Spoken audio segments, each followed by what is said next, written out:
Mirë se vini në kanalin ton, mos harroni të bëni subscribe dhe të klikoni si përzieles për të marrë njoftimet më të reja. Faleminderit!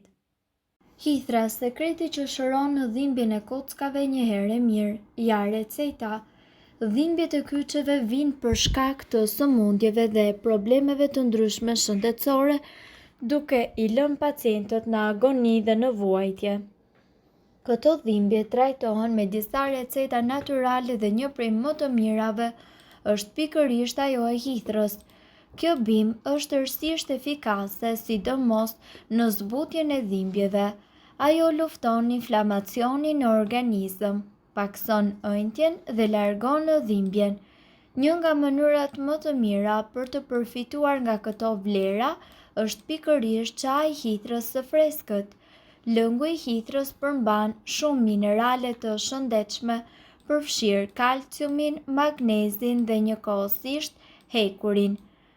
Lëngu i hithrës është një lëng i jashtëzakonshëm sidomos për njerëzit të cilët vuajnë nga anemia, por edhe për parandalimin e sëmundjes e cila gërryen kockat me kalimin e moshës. Lëngu i hithrës së freskët.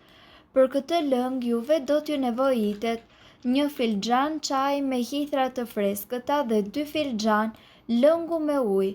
Mbani doreza gjatë pastrimit të hithrave dhe lajini ato me ujë të bollshëm. Më pas hidheni në tenxhere dhe lëreni të marrë një val. Uleni zjarrin dhe lëreni atë që të ziej për pak kohë. Menjëherë më pas kullojeni lëngun dhe pijeni. Shtoni mjalt nëse do të dëshironi. Lëngu me gjethe të thata hithre. Merrni një lugë çaj me gjethe të thata dhe hidheni në një çajnik me rreth 2 gota me ujë. Ziheni për të paktën 10 minuta. Më pas, pasi ta kulloni lëngun, shtoni mjalt për ta ëmbëlsuar dhe kanellë, e cila po ashtu ndihmon kundër inflamacionit. Ky lëng duhet pirë i ngrohtë. Ju mund të pini të paktën 1 deri në 2 gota në ditë për sa kohë ta ndjeni veten më mirë. Lëngu i hithrës është i fortë dhe ka një efekt të menjëhershëm në organizëm për shkak të flavonoideve, karotenoideve, vitaminave dhe mineraleve. Hithra është veçanërisht e pasur me kalcium dhe magnez, madje më shumë se barishtet dhe zarzavatet e tjera. Flavonoidët dhe karotenoidët, të cilat gjenden tek lëngu i hithrës së bashku me sasinë e lartë të vitaminës C, japin kësaj pijeje efikasitet të plotë në lidhje me fuqizimin e sistemit tuaj imunitar dhe ndërkohë nga ana tjetër, aplikimet e ndryshme të hithrës janë po aq efikase, madje më të drejtpërdrejta. Por gjithnjë sugjerohet që ju të pini lëngun e hithrës për të përfituar sa më shumë prej tij. Dhimbjet reumatike janë shumë të forta dhe thuajse nuk qetësohen dot pa medikamente. Kjo recetë që ne do t'ju paraqesim në këtë video do t'ju vinë në ndihmë për të trajtuar dhimbjet dhe është shumë efikase në qetësimin e dhimbjeve reumatike dhe dhimbjeve të tjera. Vaj me spec djegës është një mënyrë efikase edhe në lehtësimin e dhimbjeve sepse nxit qarkullimin e gjakut. Gjithçka që juve do t'ju duhen janë 10 speca të freskët djegës dhe 2 gota me vaj ulliri. Lajini speca dhe priteni në copa të vogla. Futeni në një kavanoz qelçi dhe hidhni 2 gota të vajit sipër.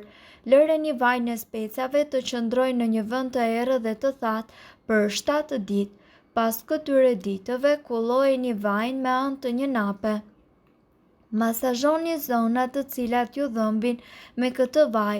Këtë procedurë ju mund ta përdorni 2 herë në ditë, derisa dhimbjet ju kenë kaluar plotësisht.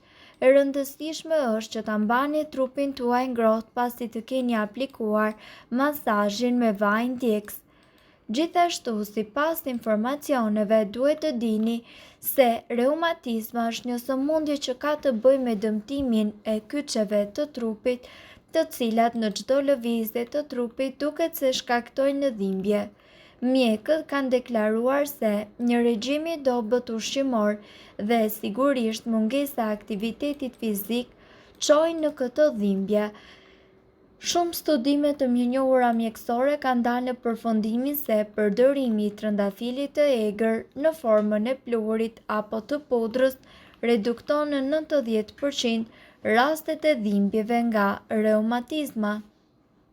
Pluhuri i trëndafilit të egër, përgatitja dhe doza ditore. Pluhurin e trëndafilit të egër ju mund ta gjeni në farmaci si suplement, në dyqane organike, por njëkohësisht mund ta përgatisni edhe vetë. Mjafton që të keni një sasi të konsiderueshme trëndafilash të egër, të cilët duhet të jenë të thatë. Shtypeni ato në një havan guri e në posaçme për të bluar erëza dhe më pas kalojeni në një sit kuzhine për të përftuar pluhurin. Sipas të dhënave, doza ditore e rekomanduar për përdorimin e pluhurit të trëndafilit të egër është rreth 5 gram në ditë. Rekomandohet që ajo të përdoret 1 deri në 3 muaj dhe mund ta konsumoni të shkrirë në një gotë me pak ujë ose direkt duke e gëlltitur. Megjithatë, përdorimi i trëndafilit të egër pluhur për reumatizmën, si edhe doza e tij nuk duhet marrë pa u konsultuar më parë me mjekun. Mirë po, çfarë thonë studimet? Nga një eksperiment i zhvilluar në Britaninë e Madhe, nga Instituti për Kërkimet Shkencore ndaj sëmundjeve reumatizmale, të dhënat kanë rezultuar se pacientët me osteoporozë 3 javë pas përdorimit të suplementeve me trëndafil të egër patën një përmirësim të dukshëm në reduktimin e inflamacionit të kyçeve dhe dhimbjeve të tyre. Bazuar në këto rezultate, ekspertët rekomanduan përdorimin e suplementeve të trëndafilit të egër pluhur për pacientët të cilët të vuajnë nga artriti për një periudhë 1 deri në 3 mujore. Gjithashtu, disa nga shkaqet e dhimbjes së gjurit janë artriti, osteoartriti reumatoid, artriti septik, bursiti, cistet e gjurit, frakturat e të tjerë. Për të kuruar dhimbjet ju mund të mbështeteni tek mjekësia alternative e cila mund të rezultojë shumë efikase. Për shembull, përdorimi i vajit të kokosit dhe i piperit të kuq djegës mund t'ju ndihmojë më shumë nga sa ju mund ta imagjinoni. Piperi i kuq gjithashtu shkakton edhe një ndjesi të ngrohtë rreth zonës së gjurit duke reduktuar dhimbjen dhe ëndjen. Juve do t'ju duhet 2 lugë piperi i kuq dhe njëkohësisht 1 lugë vaj ulliri. Përzieni përbërësit për të përgatitur një pastë homogjene dhe aplikojeni ato në zonën e prekur. Përsëriteni këtë gjë të paktën 2 herë në ditë për 1 javë.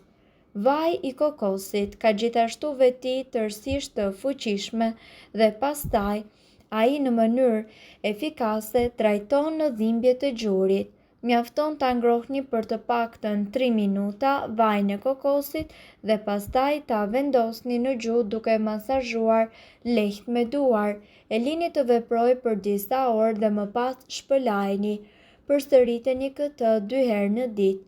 Më parë ju duhet të konsultoheni me mjekun tuaj për çdo recetë që aplikoni, si edhe për sa kohë duhet ta përdorni dhe në çfarë sasie.